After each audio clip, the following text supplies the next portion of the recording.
आज की जो शीट है, there is a catch to it, इस टाइटल को हम अभी लास्ट में डिस्कस करेंगे। सबसे पहले हम हमारी शीट को देखते हैं। आज की sheet basically itself, their, themselves, इन सारी चीज़ों के बारे में है। तो चलो देखते हैं। मैं आपसे पूछता हूँ कि आज दिन कौन सा है। आप कहोगे जी आज सोमवार है। उसे आप इंग्लिश में कैसे फ्रेम करोगे सेंटेंस को? Monday is today. नहीं कर पाए फ्रेम। कैसे फ्रेम करोगे? Today is Monday. चलो इसी को दूसरे स्टाइल में सोचते हैं। मैं आपसे कहता हूँ आज बारिश हो रही है। इसे इंग्लिश में कैसे फ्रेम करोगे? रेनिंग इज़ नहीं, आप क्या कहोगे? It is raining today. यानी यहाँ से मुझे पता लगा कि मुझे इट नाम की कोई चीज़ चाहिए थी कई बार सब्जेक्ट बनाने के लिए, इसीलिए हमने इस शीट को आज फ्रेम किया है। आओ देखते हैं ये इट कैसे काम करता है। देखो, इट इज़ रेनिंग में भी इट एक सब्जेक्ट बन गया। मैं आपको लिखवाता हूँ, it is raining. It is raining, यहाँ भी इट एक सब्जेक्ट की तरह काम कर गया। लेकिन ये क्या कह रहा है? आज बारिश हो रही है। इट इज़ रेनिंग टुडे, यानी आज बारिश हो रही है। इसी तरह मैंने जो अभी दूसरा सेंटेंस आपसे पूछा था वो क्या था? It is Monday. भाई आज कौन सा दिन है? मंडे है। यहाँ से एक चीज़ देखो, इज़ मेन वर्ब थी, तो जो इट था वही मंडे था क्या? हाँ जी, इट ही यहाँ मंडे के लिए आया था। यानी मुझे एक बात पता चली कि इट जब भी सब्जेक्ट बन रहा है तो वो थोड़ा सा आगे पीछे कहीं से कॉन्टेक्स्ट उठाता है, थोड़ी सी उसे हेल्प की ज़रूरत रहती है, डिपेंडेंट होता है किसी ना किसी चीज़ पर।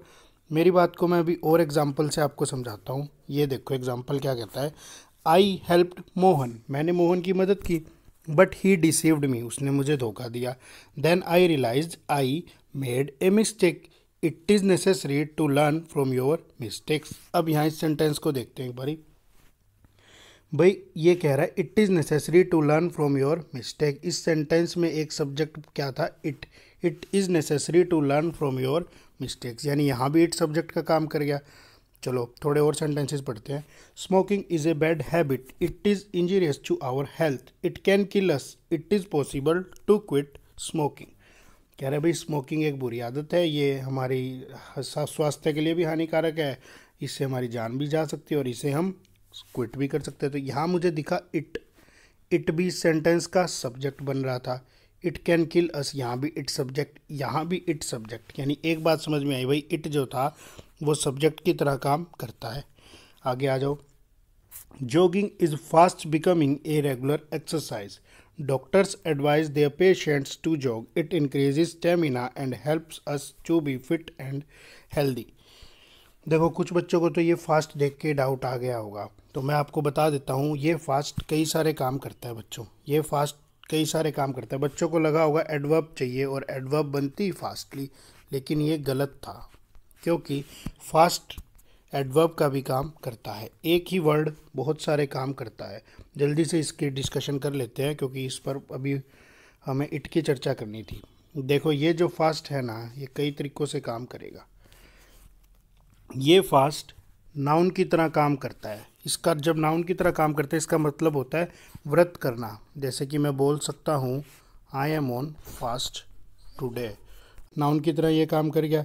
इसके बाद इसी फास्ट को जब मुझे काम करवाना होता है वर्ब की तरह काम करेगा, तो इसका मतलब होता है व्रत करना। हमने देखा नाउन की तरह भी काम कर गया, वर्ब की तरह भी।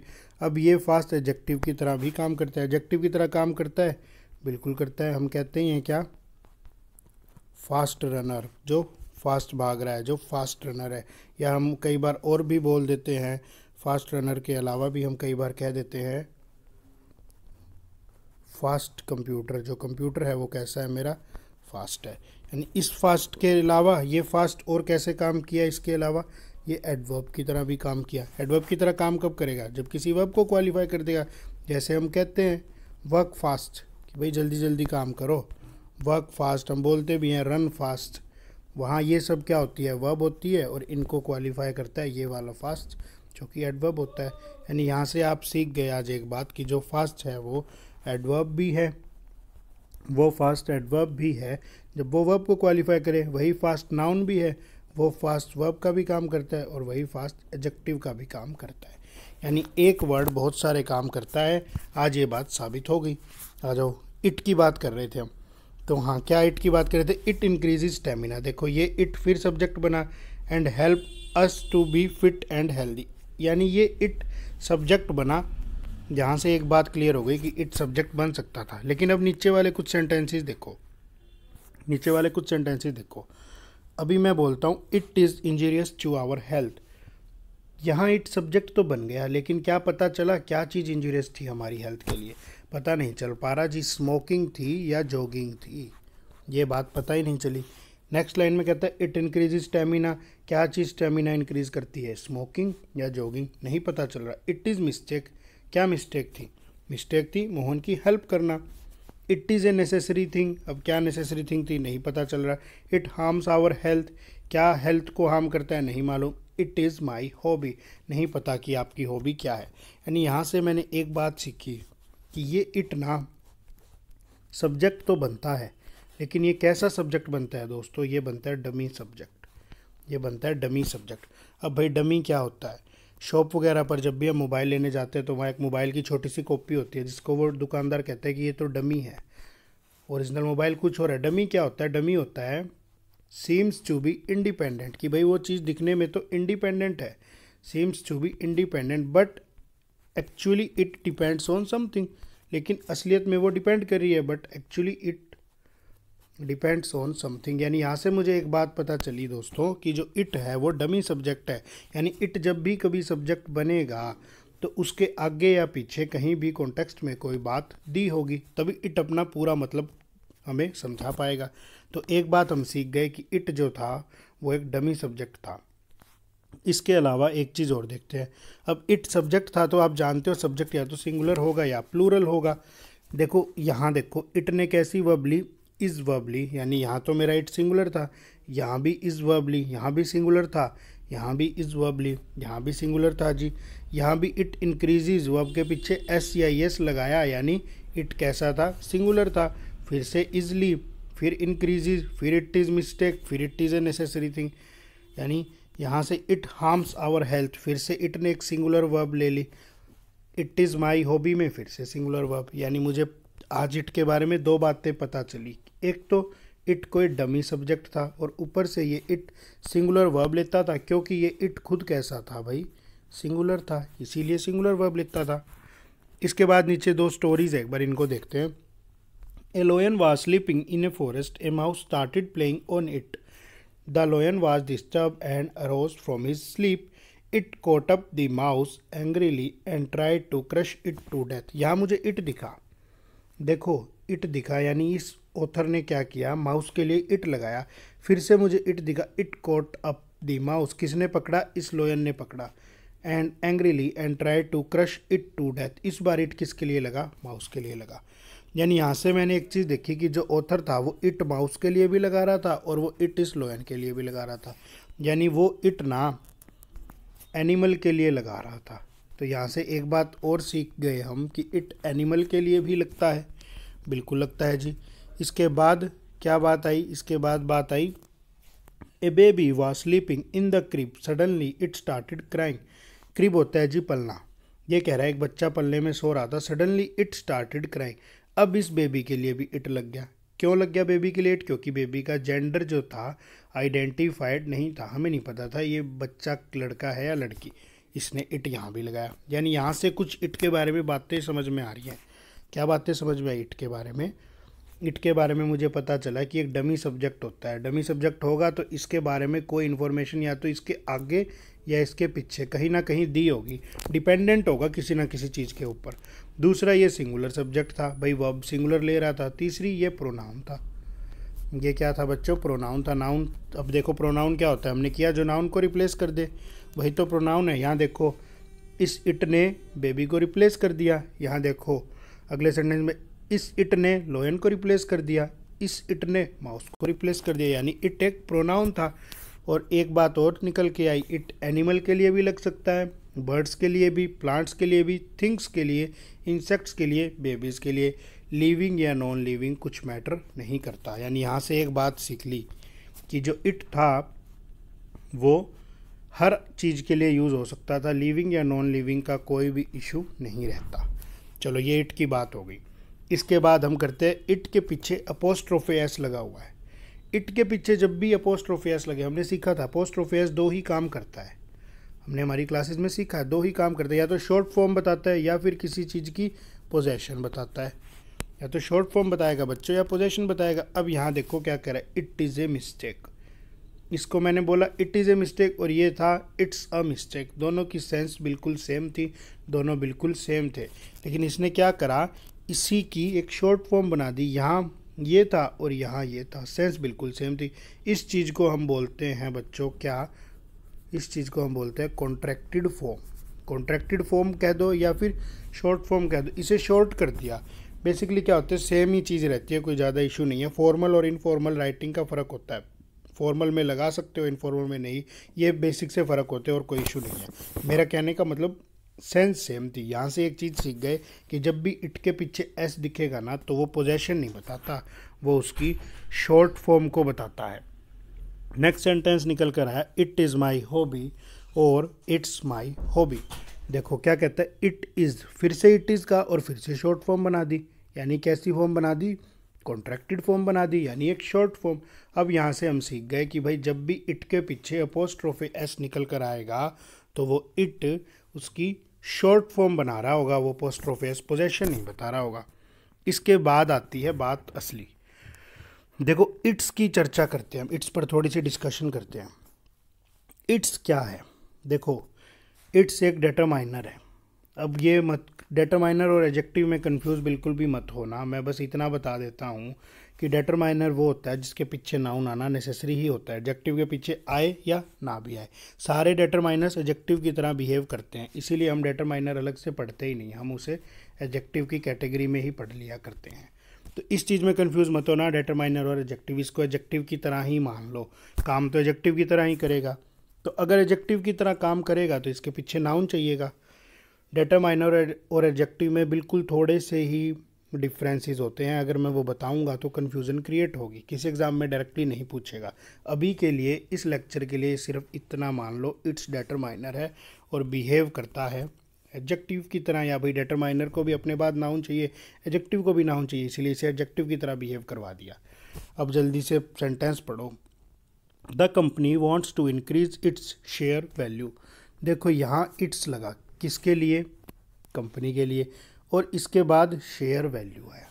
यानी मुझे एक बात सीखने को मिल गई, मुझे एक बात सीखने को मिल रही है कि इट्स जो है ना, इसके आगे भी कोई नाउन आ रहा है और इसके पीछे भी कोई ना कोई नाउन आ रहा है, हमेशा आएगा। सेंटेंसेस देखो क्या कहता है, आई have A car its colour is black. देखो इट्स था, इसके पीछे आया कलर, एक नाउन आ गया, और इसके आगे नाउन लिया कार। होगी मेरी बात जस्टिफाई? आगे पढ़ो। डॉग इन इट्स कैनल, जहाँ भाई डॉग कहाँ रहता है, उसके कैनल में रहता है। इट्स जो था, इस कैनल के बाद, इट्स के बाद एक नाउन आया और एक इट्स से पहले भी नाउन आ गया। फिर आगे आ जाओ। The baby was crying it's sound waked me. अब देखो इट्स के बाद फिर एक साउंड नाउन लगाया और बेबी के लिए इट्स लगा दिया। नेक्स्ट सेंटेंस फिर से, I have a chair its legs are broken. Its के बाद फिर से एक नाउन लगाया और इसी इट्स से पहले एक नाउन आ गया। यानी यहाँ ना मुझे बेसिकली एक बात सीखने को मिल गई आज।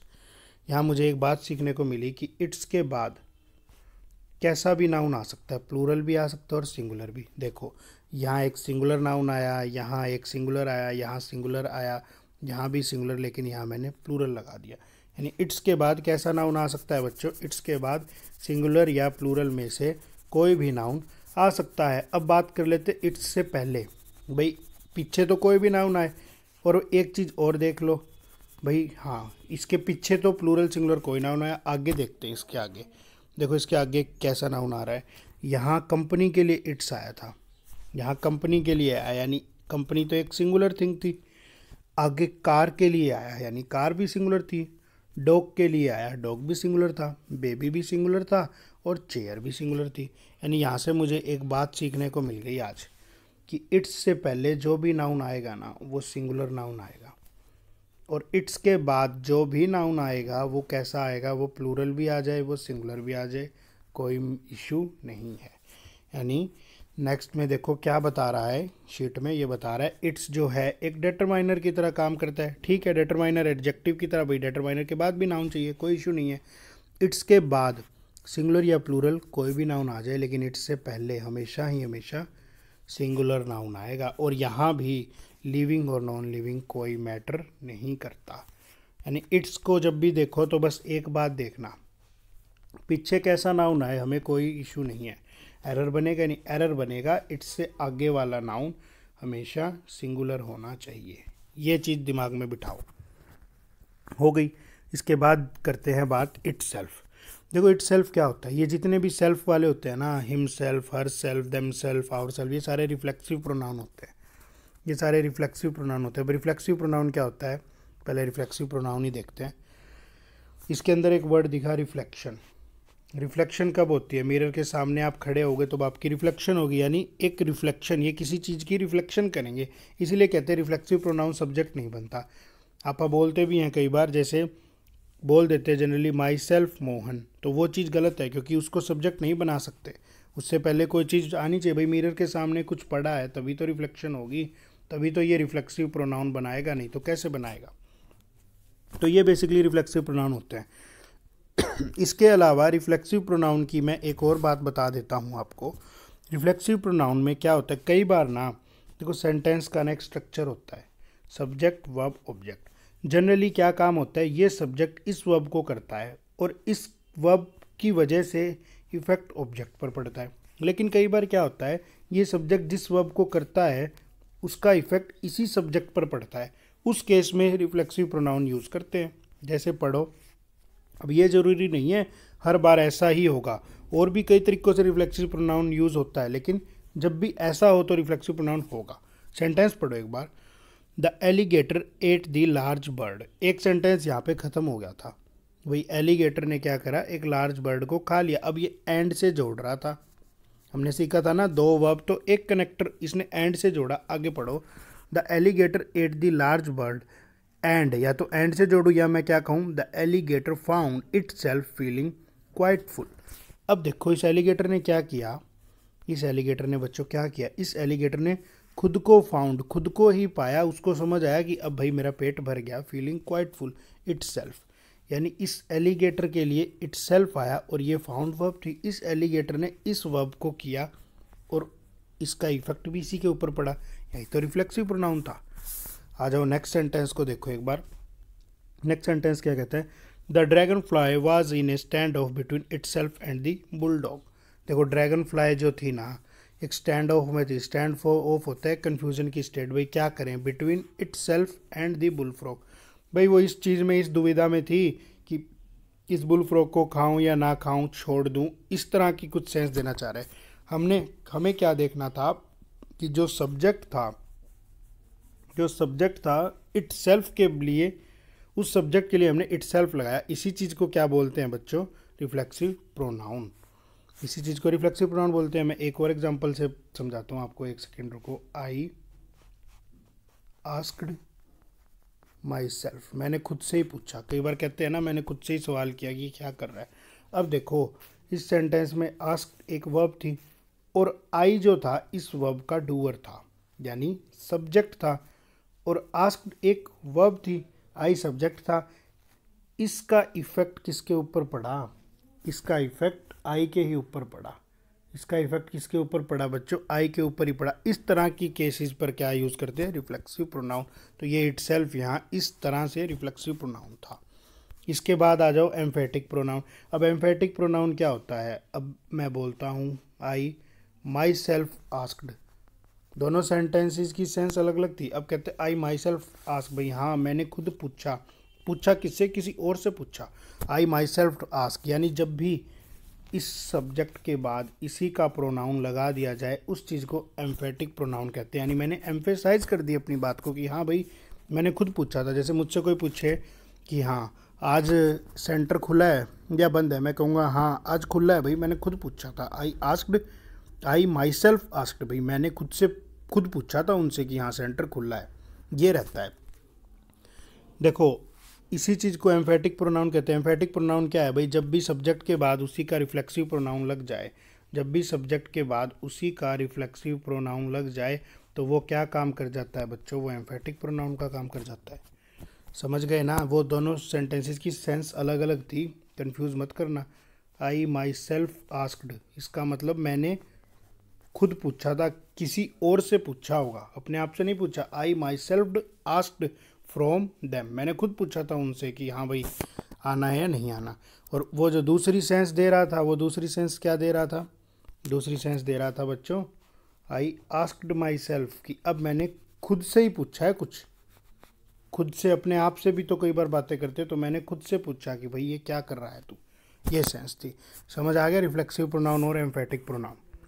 तो अब यहाँ देखो क्या सेंटेंस में क्या बोल रहा है, the cat itself open the door, कह रहे जो बिल्ली थी उसने खुद ही दरवाज़ा खोल दिया। द आर्टिकल था, कैट एक नाउन था और इट सेल्फ क्या था, इट सेल्फ यहाँ एक प्रोनाउन था, लेकिन इस कैट के जस्ट बाद आया, इसीलिए ये यहाँ एम्फेटिक प्रोनाउन का काम कर गया। The cat itself open the door, ये कह रहे भाई बिल्ली ने खुद ही दरवाज़ा खोल लिया, इस कैट के लिए उसका रिफ्लेक्सिव प्रोनाउन जस्ट इसके बाद आ गया, तो वो एम्फेटिक प्रोनाउन का काम कर गया। ये यूज़ था इट सेल्फ का। आ जाओ आगे, यहाँ तक ना इट की बात पूरी तरह ख़त्म हो चुकी है। अब इस इट में कुछ भी बचता नहीं, हमने सब कुछ सीख लिया इसका। इसके बाद सीखते हैं देयर पे, देयर पर और देखते हैं एक बारी देयर क्या होता है। देखो देयर के लिए भी मैं एक स्टोरी पढ़ता हूँ पहले, उसके बाद देखते हैं।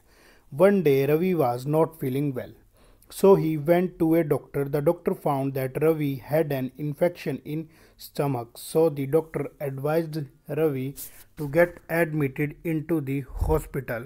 Ravi got panicked, but the doctor and the staff comforted Ravi on their advice. Ravi agreed.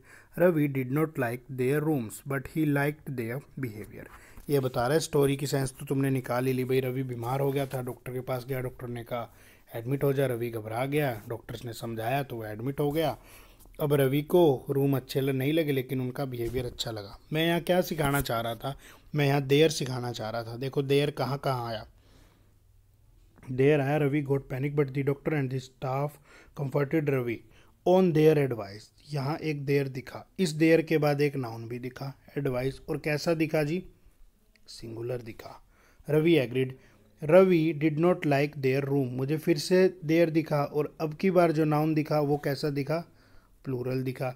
फिर नेक्स्ट सेंटेंस में क्या कहता है, बट देयर, फिर से मुझे देयर दिखा, बिहेवियर यानी एक सिंगुलर नाउन दिखा। यहाँ से मुझे पता लगा, एक बात मैं समझ पाया इस चीज़ को देख के, कि भाई देयर के बाद कोई ना कोई नाउन आ रहा है, यानी देयर किस चीज़ का काम कर रहा था, देयर भी एक डिटरमाइनर था भाई। एडजेक्टिव के बाद भी नाउन, डिटरमाइनर के भी बाद नाउन, तो डिटरमाइनर कह लो एडजेक्टिव कह लो, देयर के बाद एक नाउन आ रहा था।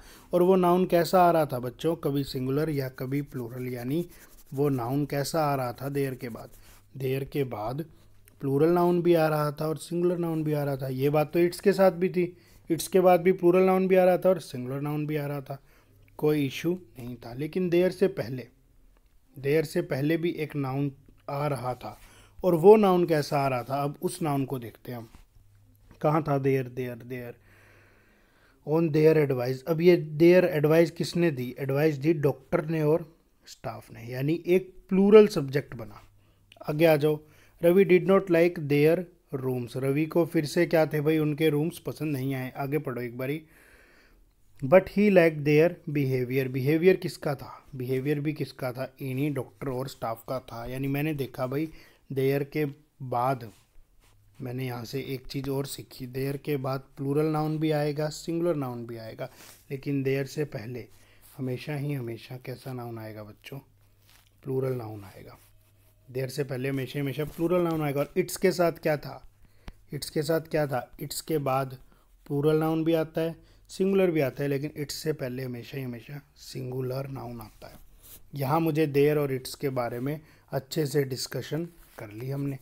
अब आगे सीखेंगे आगे की चीज़ों में क्या रहता है। और एक चीज़ और, लिविंग नॉन लिविंग का कोई इशू नहीं था। देयर के बस देयर और इट्स में सिर्फ एक ही चीज़ देखना जब भी सेंटेंस करोगे, कि देयर के जिस पहले प्लूरल नाउन आना चाहिए और इट्स के पहले singular noun.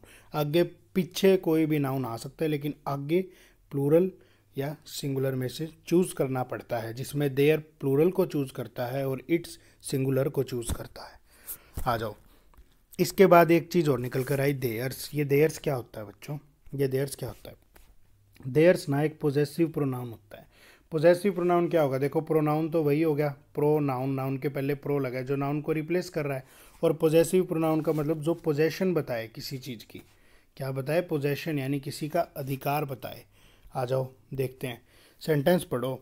No your own faults before blaming others for theirs. भाई आप ना अपनी खुद की गलतियों को ढूंढो, खुद की गलतियों को ढूंढो किसी और की गलतियों को ढूंढने से पहले। यहाँ मैंने क्या लिखा? Know your own faults before blaming others for theirs. अब यहाँ ये देयर्स प्रोनाउन था तो किसी नाउन को रिप्लेस कर रहा था। देखो नेक्स्ट सेंटेंस में बिल्कुल बता दिया कि किस नाउन को रिप्लेस कर रहा था। नेक्स्ट सेंटेंस में लिखा theirs is equal to their fault, theirs is equal to their fault, यानी ये जो देयर था बच्चों, ये वाला देयर्स इस पूरे देयर फॉल्ट को रिप्लेस कर रहा था, इसीलिए ये क्या था?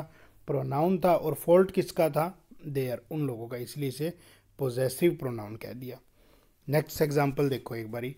आई will do my part if everybody else will do theirs. अब मैं या तो इसको दो तरीके से लिखता, या तो मैं if everybody will do theirs की जगह मैं क्या लिख देता?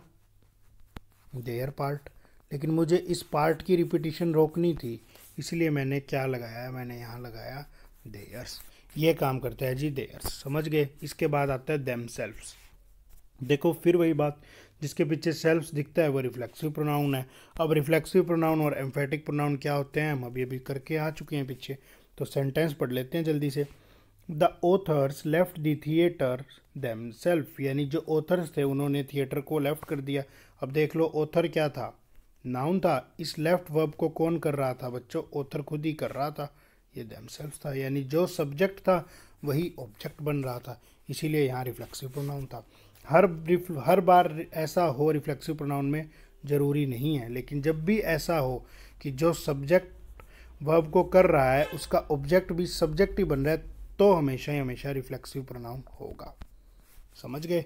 यानी रिफ्लेक्सिव प्रोनाउन और भी तरीके से हो सकता है, लेकिन जब इस तरह की फॉर्मेशन दिखे तब तो पक्का ही रिफ्लेक्सिव प्रोनाउन लगाना है। नेक्स्ट सेंटेंस देखो। दे वॉश्ड देमसेल्व्स क्विकली। दे क्या था? दे सेंटेंस का सब्जेक्ट था, वॉश्ड क्या थी? एक वर्ब थी, और देमसेल्व्स यानी उन्होंने खुद को जल्दी से साफ कर लिया। दे वॉश्ड देमसेल्व्स क्विकली, यानी जो सब्जेक्ट था वही वर्ब को कर रहा था और उसका इफेक्ट भी उसी सब्जेक्ट पर पड़ रहा था, तो यहाँ भी रिफ्लेक्सिव प्रोनाउन था। आगे आ जाओ एम्फेटिक प्रोनाउन। देखो एम्फेटिक प्रोनाउन क्या होता है? They themselves asked about the payment. मैंने बताया था ना, जब सब्जेक्ट के जस्ट बाद उसका रिफ्लेक्सिव प्रोनाउन लग जाए तो वो एम्फेटिक प्रोनाउन कहलाता है। अब इसने क्या कहा? इसने कहा they themselves asked about the payment. भाई उन्होंने खुद पूछा था पेमेंट के बारे में। यहाँ दे सब्जेक्ट था, ये देमसेल्फ इसका रिफ्लेक्सिव प्रोनाउन था, और ये पूरा मिलके क्या बन गया था? ये पूरा मिलके एम्फेटिक प्रोनाउन बन गया था, आस्क्ड अबाउट दी पेमेंट। तो ये था आज का सेशन। इसमें क्या सीखा? इसमें सीखा इट, इसमें सीखा इट की शॉर्ट फॉर्म, इसमें सीखा इट्स, इसमें सीखा it self. Further it self के दो पार्ट, कैसे? रिफ्लेक्सिव प्रोनाउन और एम्फेटिक प्रोनाउन। फिर हमने सीखा देमसेल्व्स, देमसेल्व्स के भी दो पार्ट, हमने सीखा देयर, हमने सीखा देयर्स। इसके अलावा इसमें कुछ बचता नहीं। अब ना ये कुछ फिलर्स थे, कुछ फिलर्स थे, ये फिलर्स हमने हमारी डेली डोजेज में भी किए थे, लेकिन वहाँ ये वाली एक्सप्लेनेशन नहीं हो सकी क्योंकि इस एक्सप्लेनेशन के लिए एक अलग सेशन की रिक्वायरमेंट थी, इसीलिए मैंने ये सेशन बनाया। अब एक बारी इन सेंटेंसेस को हम अच्छे से देखते हैं, तसल्ली से एक बारी इन सेंटेंसेस को देखो। देखो क्या कहता है। अब तो सीख गए ना कि देयर और इट्स में बस एक ही चीज़ देखनी है। भाई क्या देखना है? देयर और इट्स में बस एक ही चीज़ देखनी है कि आगे वाला नाउन सिंगुलर है या प्लूरल है। अगर सिंगुलर है तो इट्स लगा दो, प्लूरल है तो देयर लगा दो। अब देखो, the religious identities of Hindus and Muslims, ये कैसा सब्जेक्ट बना? ये प्लूरल सब्जेक्ट बना बच्चों। ये कैसा सब्जेक्ट बना? ये एक प्लूरल सब्जेक्ट बना, और सब्जेक्ट प्लूरल था तो क्या लगा देंगे? देयर। क्या सेंटेंस में करेक्शन हो जाएगी? The religious identities of Hindus and Muslims have shaped their social ties and there political loyalties. Next sentence देखो। There may be many counter questions on the timing of the project and dash expenditure in the wake of COVID-19। अब मुझे दिखा ये project, इस project के लिए चाहिए था, जो भी चाहिए था, एडजेक्टिव डिटरमाइनर जो भी चाहिए था इस प्रोजेक्ट के लिए चाहिए था, और प्रोजेक्ट तो सिंगुलर था, और जब भी सिंगुलर हो तो कैसा लगाएंगे, इट्स लगाएंगे। यानी क्या आएगा, there may be many counter questions on the timing of the project and its expenditure in the wake of कोविड-19।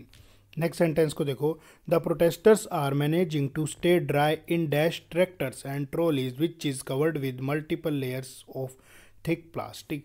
अब देखो प्रोटेस्टर्स कैसा सब्जेक्ट था, सिंगुलर था या प्लूरल था, प्लूरल था क्योंकि इसके पीछे एस था, और प्लूरल था तो हम क्या लेते थे, their. The protesters are managing to stay dry in their tractors and trolleys. Next sentence देखो, Tamil Nadu and Karnataka, Tamil Nadu and Karnataka, both neighboring Kerala, put dash animal husbandry and forest department on alert as fears of the bird flu। देखो यहाँ से देखते हैं हम, subject था singular या plural, subject था तमिलनाडु एंड कर्नाटका, यानी सब्जेक्ट दो चीज़ें जुड़ रही थी, सब्जेक्ट था जी प्लूरल, और प्लूरल था तो देयर या इट्स, प्लूरल था तो मैं लगाऊंगा इट, देयर, प्लूरल था तो मैं क्या लगाऊंगा, देयर। यानी सेंटेंस में करेक्शन क्या हो जाती, Tamil Nadu and Karnataka both neighbouring Kerala put their animal husbandry and forest department on alert as fears of the birds flu. Next sentence पढ़ो जल्दी जल्दी।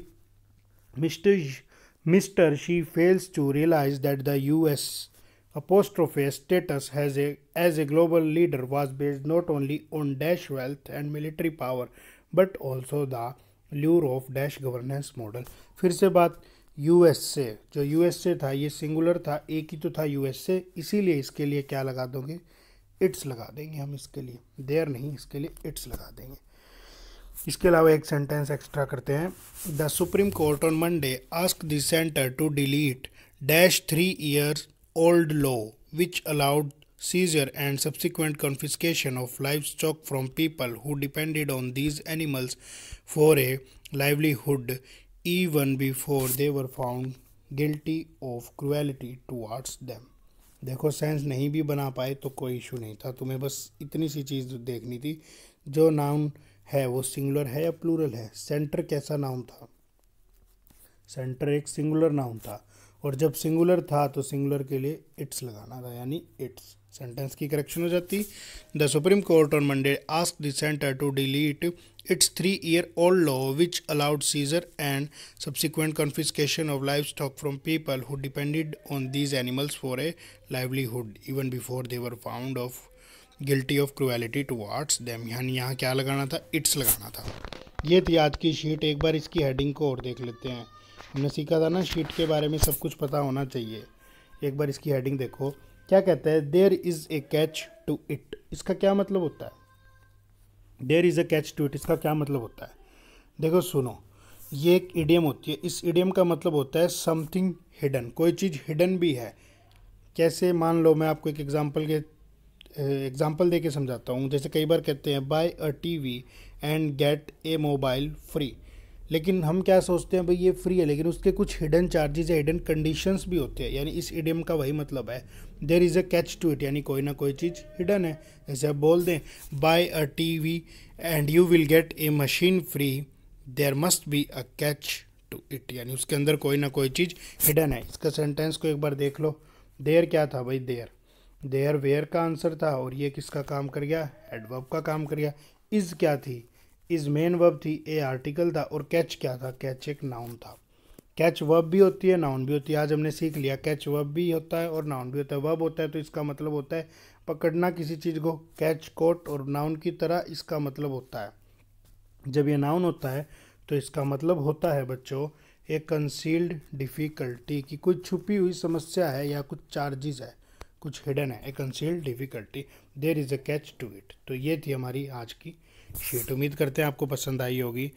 अगर पसंद आई है वीडियो को लाइक करें, शेयर करें, और चैनल को ज़रूर सब्सक्राइब करें। और कोई भी डाउट्स हो तो आप कमेंट बॉक्स में पोस्ट कीजिए। Thank you friends.